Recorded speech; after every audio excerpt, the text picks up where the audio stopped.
नमस्कार प्रकाश जी। नमस्कार दीपक जी। बड़ी अच्छी बात है जी कि आज ही एक नई खबर आई है, क्योंकि प्रधानमंत्री नित्य नए प्रयोग करते हैं, चाहे जल हो, थल हो, नभ हो, जी सब जगह, चाहे वो सेना का हो या आम आदमी का हो या विदेशी लोग हो, जी और ट्रम्प जैसे लोग भी हो और टेरिफ जैसी भी हो, तो कहीं ना कहीं बदलाव होता है। जी लेकिन अब नया बदलाव आ रहा है। मैंने जो अभी अभी सुना था कि पीएमओ कार्यालय का नाम बदलकर सेवा तीर्थ किया जा रहा है। क्या मंशा रही होगी इसके पीछे? दीपक जी, आपने अपने लगभग 40 से 45 साल के पत्रकारिता के अनुभव में जी जी राजनेताओं के विभिन्न कार्यक्रमों में, उनके वक्तव्यों में जी राजनीति सेवा का जरिया बने हेडिंग हजारों बार लगाया हुआ। बिल्कुल बिल्कुल। तो माननीय प्रधानमंत्री जी ने अब तक जो बात, जो विचार, जो दर्शन कथन में, वक्तव्य में, शब्दों में, विचारों तक सीमित था, उसे उन्होंने धरातल पर लाकर रख दिया है।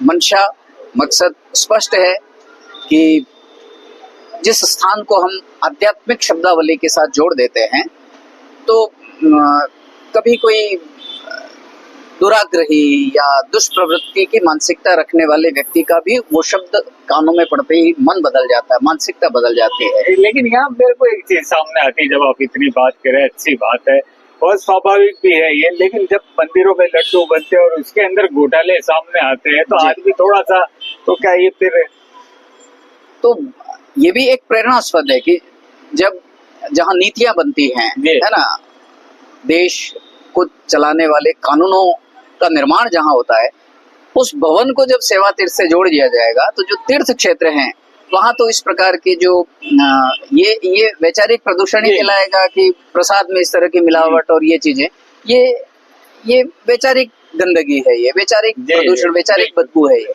तो उन लोगों को भी एक प्रेरणा तो मिलेगी कि अब देश की जो सर्वोच्च संस्था है, निर्वाचित प्रतिनिधियों की जो सर्वोच्च संस्था है, वहां उस स्थान को जब सेवा तीर्थ बना दिया गया है, तो हम तो तीर्थ स्थानों पे काम करते हैं, यहाँ अब अपवित्रता की कोई गुंजाइश बची नहीं। तो इसी तरह अब राज्यों का जहाँ राजभवन नाम था, वो उसकी जगह लोक भवन हो गया है। जी, तो ये बदलाव और राज्य के लोग, क्योंकि इसका प्रभाव कहीं ना कहीं जिसको कहते हैं ना, शासन व्यवस्था पर पड़ने वाला है, या राजनेता जिन्होंने मंत्री, मुख्यमंत्री का दर्जा देते हैं। जी, तो अब जब लोग वहाँ पहुंचेंगे लोक भवन में, तो देखो, बाबा साहब ने इस देश को विश्व का सबसे बड़ा संविधान दिया।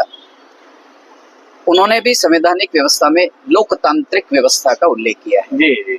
तो उनके मन में 1950 में, हालांकि संविधान लागू होने का जो पूरा मसौदा था 1949 को 26 नवंबर को स्वीकार कर लिया गया, उस दौर में भी, उस कालखंड में भी उन्होंने जब इस व्यवस्था का नाम लोकतांत्रिक व्यवस्था दिया, तो उन्हें भारत के भविष्य को कानून के शासन और संविधान के अनुसार देश के संचालन के बारे में दूरदर्शिता के साथ ये पता था कि इस देश में लोकशाही व्यवस्था के लिए या लोकतांत्रिक व्यवस्था के लिए जो भवन है हमारे, उनका संचालन भी लोक शब्द के साथ जुड़ करके हो, तो ये लोगों का मन बदल सकता है, मानसिकता बदल सकता है। और राज शब्द कहीं ना कहीं एक नियंत्रण का, किसी अन्य पर अपने आधिपत्य का कहीं ना कहीं आभास प्रतीक था या आभास कराता है। उसको लोक भवन कर देना आम जन से जुड़ाव का, आम जन से सीधे संवाद का जरिया बनेगा। जी जी। और मैं साथ में अभी सुना था केंद्रीय सचिवालय है, अब केंद्रीय सचिवालय को भी आप कर्तव्य भवन कहेंगे। जी। तो सबसे बड़ा सवाल ये होता है, कर्तव्य भवन नाम रखने से क्या लोग अपना कर्तव्य निभा लें? ये नाम रखने और नामकरण का जो महत्व या महिमा है, इसके लिए तो हमें सनातन की शरण में जाना ही होगा। जी जी। सनातन संस्कृति, सनातन धर्म में नाम की महिमा को युगों से गाया जा रहा है, और इसका सबसे बड़ा उदाहरण तो अजामिल है, जिनके पुत्र का नाम नारायण था। अंतिम समय में उन्होंने पुकारा अपने बेटे को था, नारायण नारायण, पर उस नाम की महिमा थी कि स्वयं नारायण आ गए थे। तो ये नाम महिमा का प्रताप है।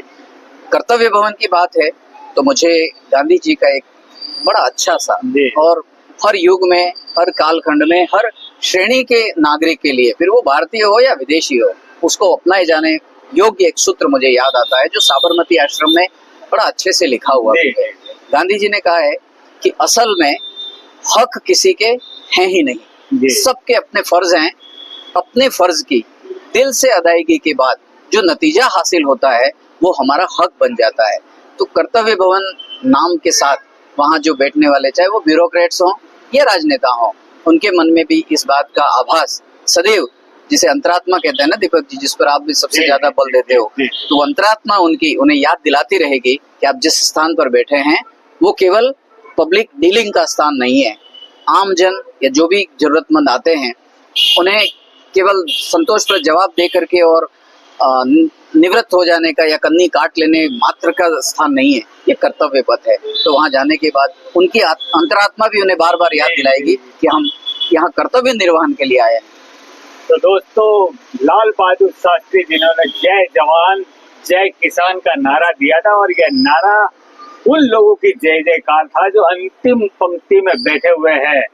तो संभवतः प्रधानमंत्री नरेंद्र मोदी ने भी सेवा तीर्थ, लोक भवन, कर्तव्य भवन जैसे नाम देकर जय जवान जय किसान को शक्ति दी है, बल दी है। तो दोस्तों ये आप एक बात और जोड़ना चाहूंगा दीपक जी, आपने बहुत अच्छा जय जवान जय किसान की बात कही।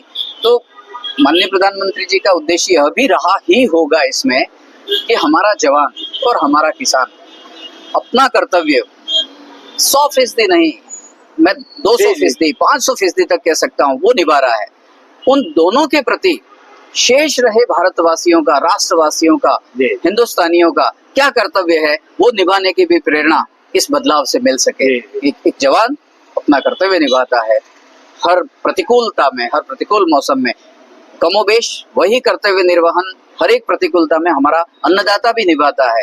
तो उस कर्तव्य निर्वहन के इन दो आदर्शों के प्रति शेष नागरिकों के क्या कर्तव्य हैं वो हम निभा सके। जी, बहुत अच्छी बात है। तो दोस्तों, जय जवान जय किसान, और जय जब होगी जब आप बोलोगे अपनी जुबान, यानी कि अपनी आवाज बुलंद करेंगे, तो दोस्तों ये बदले हुए जो नाम है आपको हो सकता है सुकून दे, राहत दे, और इस राष्ट्र को विकसित आधार की ओर अग्रसर कर सके।